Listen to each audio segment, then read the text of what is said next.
When the recession hit several years ago, one of the few benefits to PISD was that we slowed down a little bit in growth. And that allowed us to hold off on asking for a bond from our citizens. We're opening a new middle school off Seal Road this fall to reduce pressure on Kelly Lane. And we've modified school boundaries at almost every single middle school when we open that so that we can cascade that efficiency across all of our facilities. We will be opening our 20th elementary school off Cream Lane, not next school year, but the year after that. That's the last school that's covered by the 2007 bond. As the economy improves, our demographers predict that Hendrickson High School will be exceeding capacity within the next 2 to 3 years, and it takes at least 2 years to build a high school. So we will need a new bond within the next fiscal year. We also will be exceeding capacity in places like Murchison and Roe Lane. Portables are an option, but in this district, our voters have generally said it's not an option that we want to use in excess. You go by schools in Austin ISD, you can't even see the school because of all of the portables. And for me, it's basically a short-term solution to a long-term problem. We're growing, we're going to grow. A third of our district is still rural. It's silly to waste money on portables when we could be investing in good facilities for our kids' future.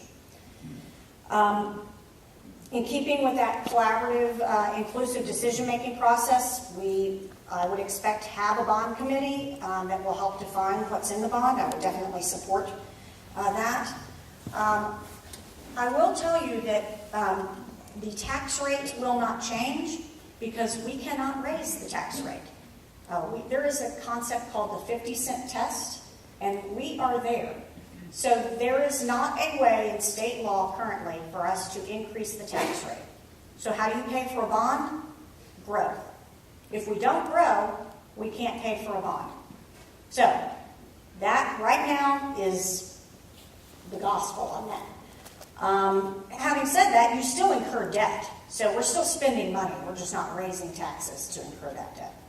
In conclusion, I'd like to say that one of the greatest assets we enjoy in PISD is the very involved and supportive community of parents and business owners, and even those without students in the district that really take pride in their school district.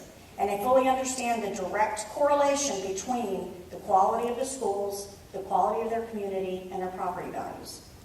I can't remember ever at a time when I've lived in PISD that our community turned down a bond.